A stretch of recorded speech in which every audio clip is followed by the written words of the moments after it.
A lot of different ideas for different parts of the seawall because it changes as you walk down it. You've got the part in the city next to Science World, which is relatively urban compared to Stanley Park. So we have different ideas for the different parts of it, and different ideas for connecting those different parts. So this is kind of a jumble of different ideas. I'm not even going to point to any of those. I was going to, but I'm not.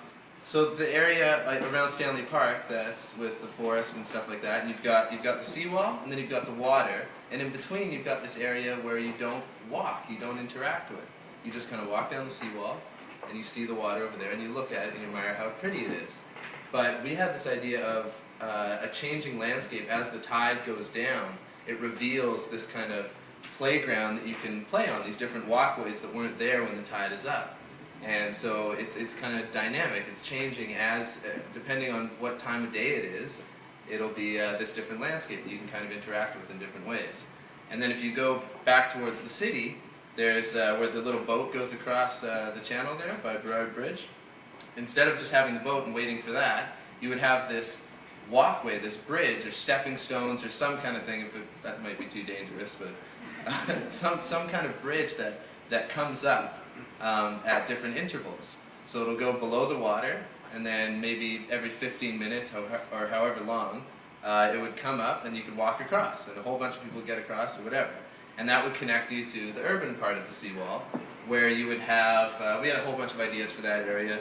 Wanted to connect it with the history of that area, because a lot of people standing there can appreciate the beauty and appreciate everything around them, but don't kind of understand where it came from. And you've got little plaques and stuff like that, but not everybody reads those. So we had an idea of the binoculars that you look out of from the top of a building or something like that, where you could actually look out and see what it looked like in the past, X amount of years ago, and kind of pan across and see what it looked like in the past, or have like a wall of digital imagery that changes and shows what it was in the past and kind of explains those connections and things like that.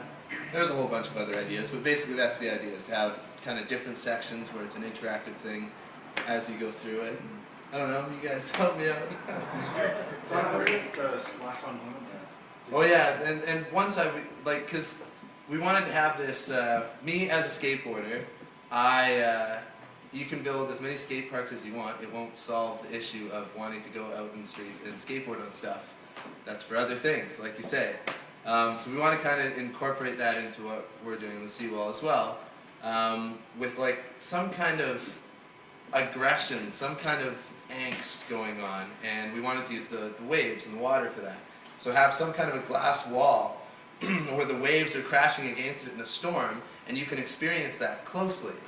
So you can be on the other side of this glass wall with the waves crashing in on you, and then maybe on the other side, maybe have it like a tunnel or something like that. I'm not really too sure, but on the other side have this like graffiti, and people could be drawing and sharing their stories. So as you walk through this area, you kind of have on one side the nature kind of crashing at you, and then right on the other side, exact contrast, have the humanity of it all, and the people's view as you go through it, kind of have that contrast. But connecting all of those ideas was kind of the main theme, I guess. I don't know. Anything else? Big races. Big races. And a smoke pit. And that completes it. What about the Gretzky statue? The Gretzky, yeah, you gotta have one of those. Naturally. That's a bird statue. And a Rodney Mullen statue. There you go.